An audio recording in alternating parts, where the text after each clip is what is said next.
Entonces el concepto de la utilidad surge para tratar de explicar el comportamiento que tienen los consumidores al momento de escoger los bienes y servicios que más valoran.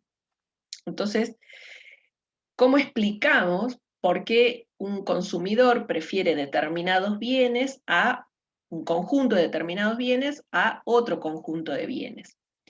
Bueno, entonces, lo que dice la teoría de la utilidad es que esas preferencias obedecen a la utilidad que le reporta el consumo de esos bienes, ¿no? Esa utilidad, cuando fue formulado el concepto, era como pretendía ser como una unidad de medida, algo que medía la satisfacción que los bienes le generan a los consumidores. Entonces, así como, por ejemplo, medimos una distancia con centímetros, el concepto de utilidad nació para medir la satisfacción que tiene un consumidor al comerse un helado en útiles, ¿sí? Que viene siendo esta unidad de medida. ¿Qué pasa? Por supuesto que la utilidad es un concepto totalmente subjetivo, ¿no? Porque a lo mejor a mí el helado no me gusta y a mí no me reporta ninguna satisfacción comer helado, y a lo mejor a Ornella es fanática del helado, ¿no? Y le genera un gran nivel de utilidad, y por ende los útiles que obtiene al consumir helado son importantes, o sea, es mucho. ¿Estamos? Em, claro, eso significa que es subjetivo, que depende de cada persona, o sea, va a ir cambiando en cada persona. Entonces, pero ¿cuál es en definitiva la idea que subyace dentro de la teoría de la utilidad? Lo que dice es que las personas, cuando consumimos algo, obtenemos alguna satisfacción del consumo de ese bien. Ustedes habrán visto, creo que hablaba del ejemplo de un vaso de agua, ¿no? En el libro de Samuelson. Entonces, en el eje horizontal podemos representar las unidades del bien que vamos a consumir, y en el eje vertical vamos a representar la utilidad total que nos reporta el consumo de ese bien. Entonces, bueno, supónganse que estuvimos en el gimnasio matándonos en el gimnasio 2 horas, y terminamos la rutina, y entonces salimos y nos tomamos un vaso de agua. ¿Sí? Entonces lo que dice la teoría es que seguro que el consumo de esa unidad te va a provocar un aumento en tu utilidad total, en tu nivel de satisfacción. Bien, entonces, bueno, supongamos que nos aumentan 1, 2, 3, 4 útiles. ¿Sí? Recuerden que el útil es una unidad de medida ficticia y que va a cambiar en todos los consumidores, pero ya vamos a ver que en la generalidad, en los grandes números, el comportamiento de los consumidores sigue la misma lógica. Entonces nos tomamos el segundo vaso, ¿no? Y como estábamos deshidratados, el segundo vaso también va a aumentar nuestra utilidad. Ahora, ¿a cuánto nos va a aumentar la utilidad? Si el primer vaso nos aumentó de 0 a 4 nuestra utilidad, ¿el segundo vaso nos va a llevar a un nivel de 8? ¿Qué dice la teoría? ¿Nos va a llevar hasta 8? No. Y de hecho, ¿no? Ya el segundo vaso, bueno, el primero nos tomamos el primer vaso de agua que estábamos desesperados, ¿no? El segundo vaso ya no nos va a aumentar la utilidad en el mismo nivel que el primero. Nos va a aumentar la utilidad total, pero menos que antes. Supongamos que nos lleva a 7. Bueno, nos tomamos un tercer vaso de agua. Buenísimo. capaz que el tercero nos aumenta la utilidad total, pero ya menos, ¿sí? Entonces, no va a saltar seguramente 3 unidades más, como hizo el segundo vaso, sino que por ahí capaz que nos lleva, nada, a 8 la utilidad total, ¿sí?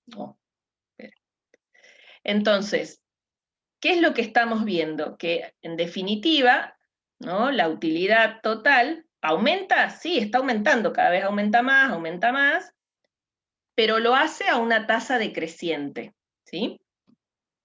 Ese aumento, que es el que observamos, esta distancia de acá, a ver, esperen.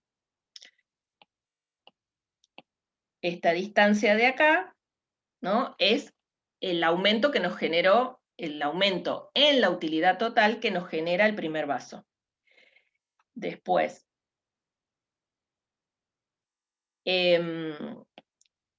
este pedacito de acá es el aumento que nos generó el segundo vaso, porque pasamos de 4 a 7. Y este pedacito de acá es el aumento que nos genera el tercer vaso en la utilidad. Entonces, por eso es que los autores enuncian lo que se conoce como la ley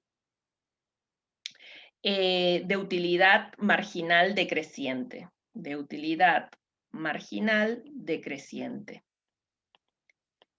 ¿Qué es la utilidad marginal? Bueno, justamente son estos aumentos, ¿sí? La utilidad, el concepto de marginal en economía, lo van a ver mucho, ¿no?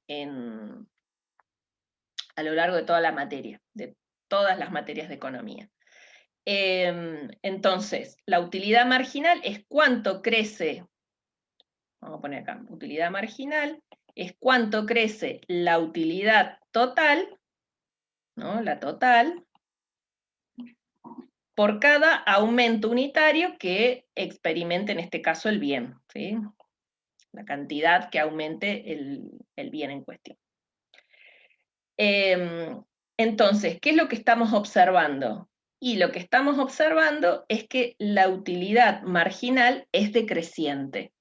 Y eso es lo que se enuncia como ley de utilidad marginal decreciente, que ustedes la deben haber visto en el libro de Samuelson, que les dice que por cada unidad adicional consumida de un bien, la utilidad total aumenta en cantidades cada vez menores, ¿sí? Ese es el comportamiento de la utilidad marginal. ¿Se entiende? ¿Y esto cómo se engancha con... ¿lo entienden o no? Contesten.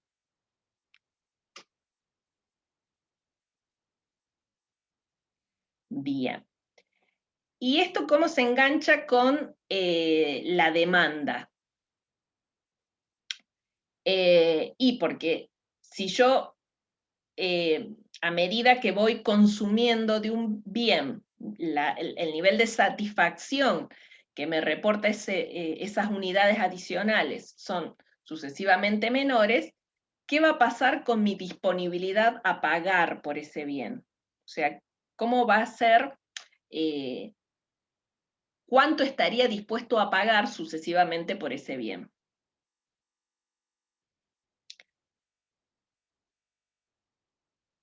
Estaría dispuesto a pagar cada vez menos, ¿sí?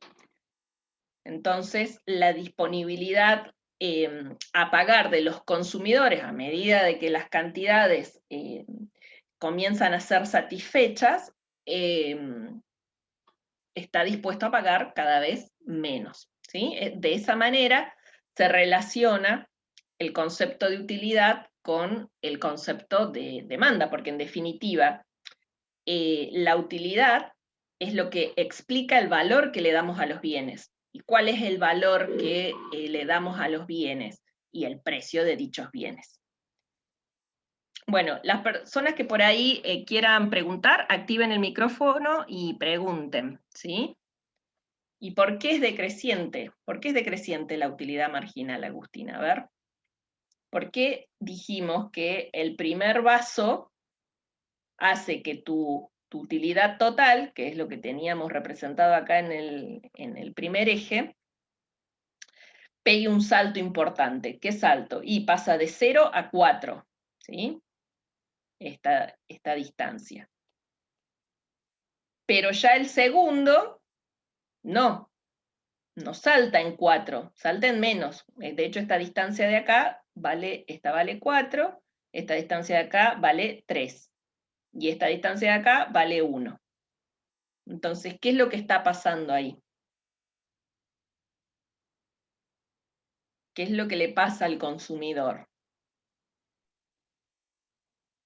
Señora, Pasa con un vaso de agua, pasa con un helado, te comes el primer helado, sí, exactamente, está disminuyendo, pero porque el nivel de porque el individuo se empieza a encontrar satisfecho, disminuye la satisfacción, exactamente, ¿sí?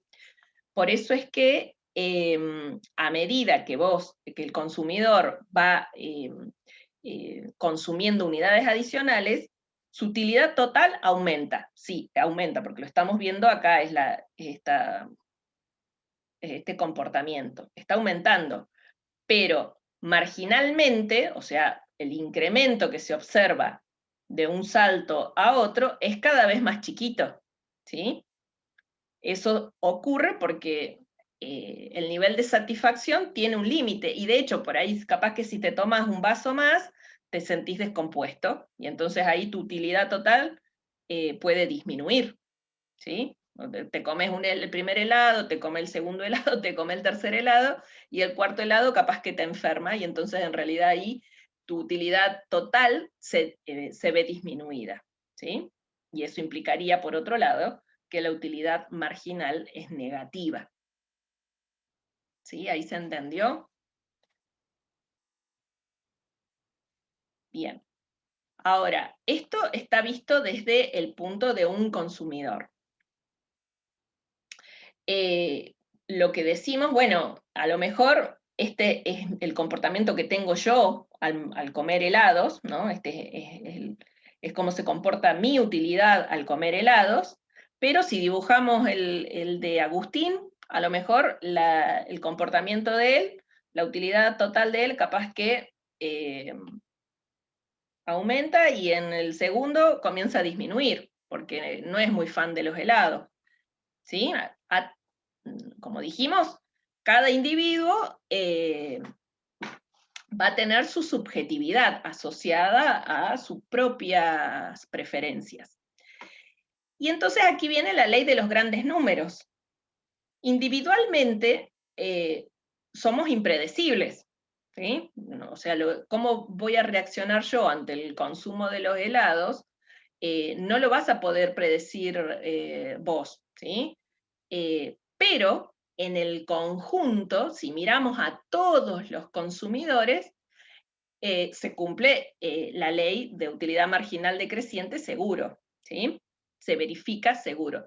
Eso es lo que trata de explicar la ley de los grandes números. Igual la van a ver más en detalle cuando estén en estadística, pero básicamente quiere decir eso, ¿no? Que en forma individual, los agentes económicos somos impredecibles, porque bueno, por ahí incluso puede haber alguno que no sea racional y que, como pueden ser los bebés, ¿sí? Que vos, vos le quieren el chiche, se lo das y después te lo tiran al piso, ¿sí? Entonces, individualmente somos impredecibles los consumidores, pero en el agregado todos nos comportamos más o menos igual, ¿sí? En el agregado, el consumidor tipo se comporta siempre de la misma manera.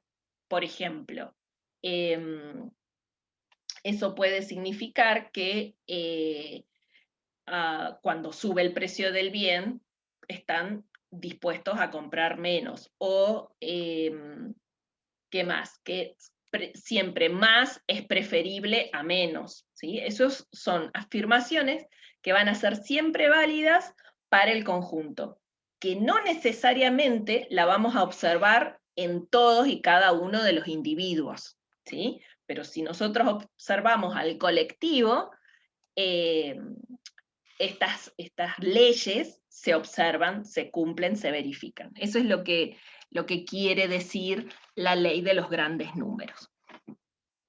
¿Se entendió por ahí? No me acuerdo quién había consultado sobre eso.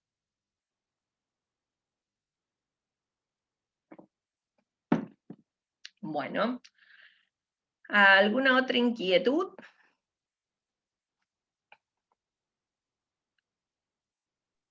Señora, Sí.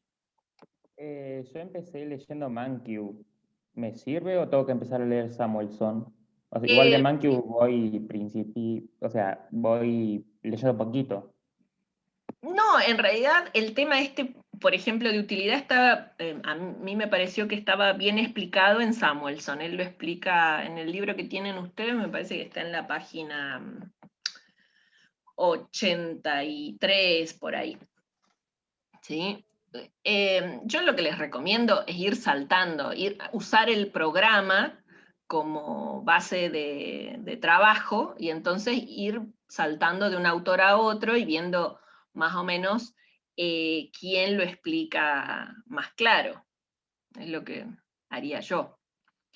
Si bien Mankiw desarrolla el tema de utilidad, me parece que él no le explica exactamente como Samuelson, pero están hablando del mismo concepto, ¿sí? Así que lo leas de uno o del otro, es el mismo concepto.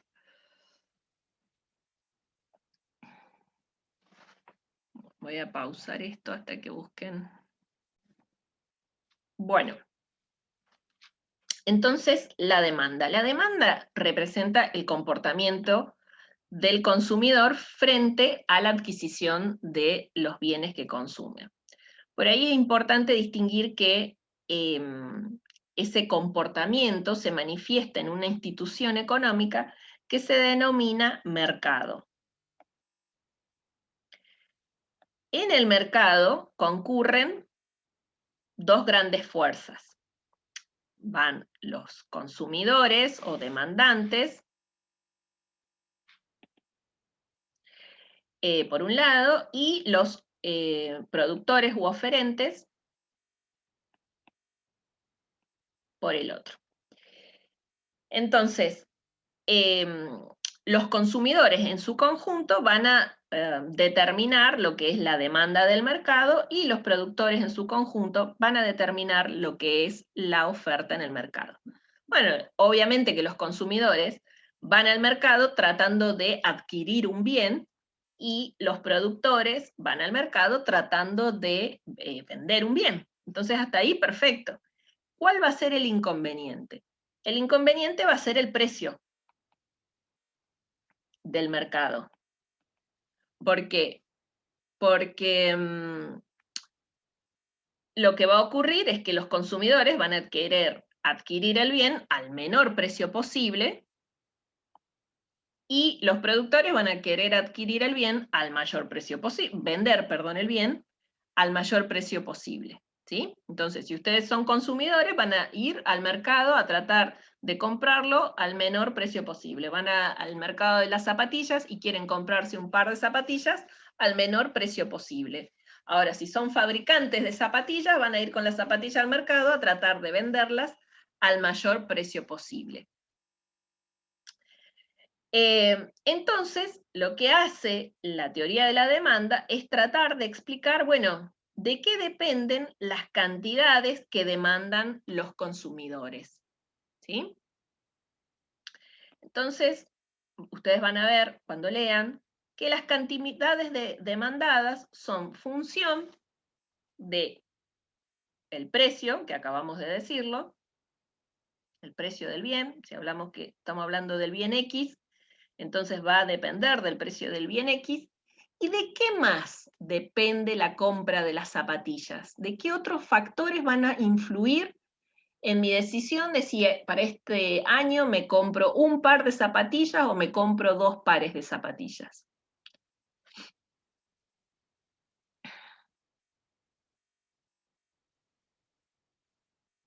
A ver, dicen calidad, necesidad. Y sí, bueno, la necesidad, capaz que yo tengo necesidad de comprarme 5 zapatillas, pero claro, pero el precio capaz que no me lo permite. De los ingresos, muy bien. Entonces, ese es un tema, ¿no? Ahí tenemos. Va a depender del precio, por un lado, del precio del bien, va a depender del ingreso del consumidor. ¿De qué más puede depender? La cantidad de zapatillas que me compre. Porque yo en el mercado, me dijeron calidad, pero yo en el mercado puedo conseguir zapatillas de la calidad que quiera, así que eso no estaría explicando la cantidad de zapatillas que me voy a comprar de la calidad que sea.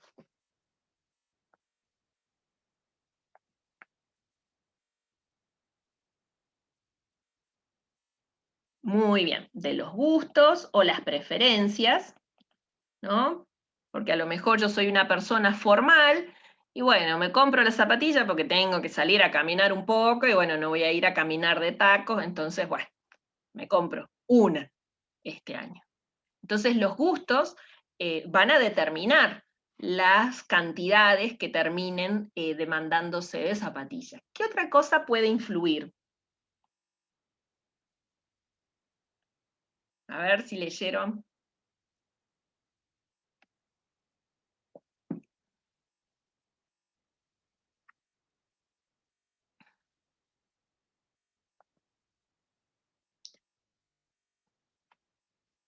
Otras cosas que pueden influir, que lo van a ver ahí en el libro, son los precios de los otros bienes. Precio de otros bienes. ¿Sí?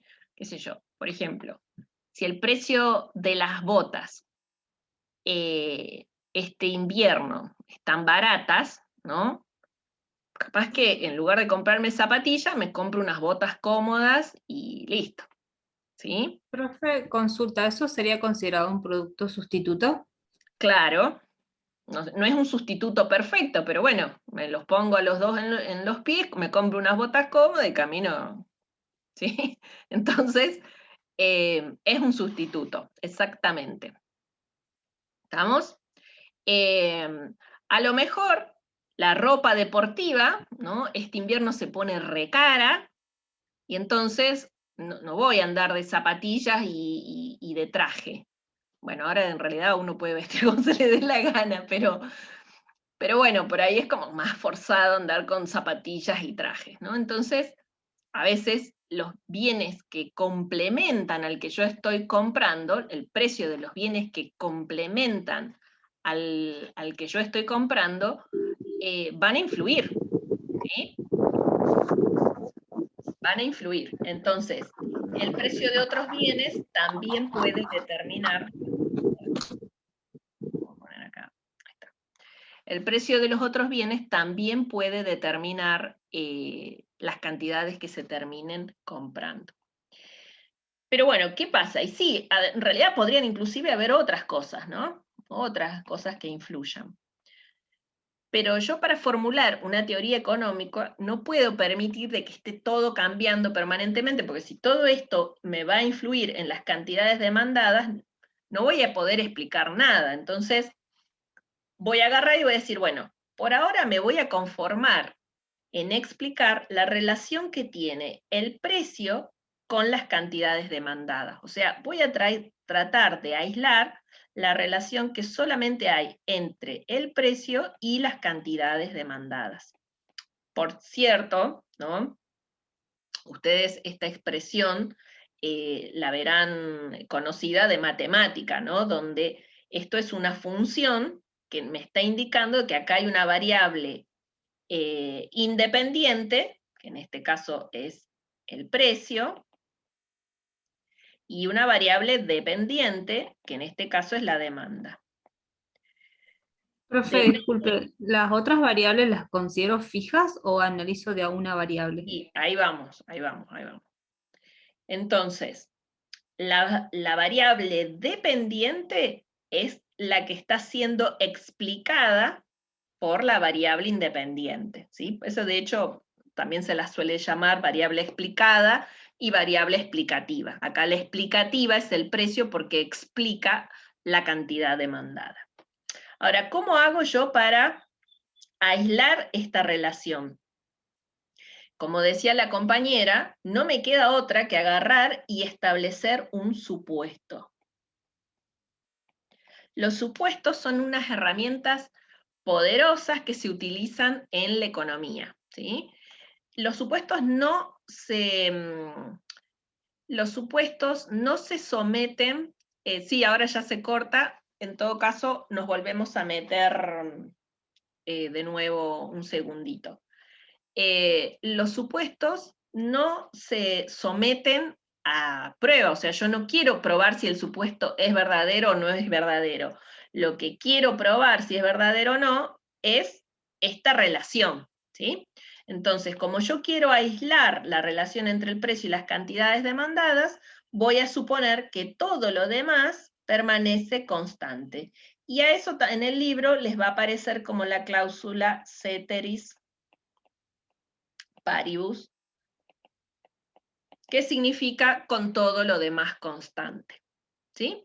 Igual, digamos que hasta acá es la idea de que vayan ustedes viendo, ¿sí? Digamos que necesitarían que leer un poquito más.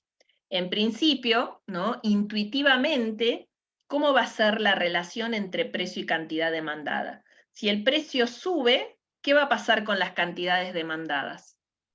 Disminuye. Disminuyen, ¿sí? Y si el precio disminuye, ¿qué va a pasar con la cantidad demandadas de zapatillas? Aumenta. Aumenta. Y eso no es ni más ni menos lo que van a encontrar en el libro como ley de demanda. ¿Sí? Que después, cuando vean el gráfico de la demanda, va a quedar representada en la pendiente negativa que tiene la función de demanda. Bueno, acá también les cuento que los economistas, para complicarles la vida, rotamos, ¿no?, los ejes, y fíjense que la variable independiente está en el vertical y la dependiente en el horizontal. Pero nada, eso no va a complicar más el análisis. Bueno, si tienen alguna otra duda, nos volvemos a meter y si no, quedamos aquí. Hablen ahora.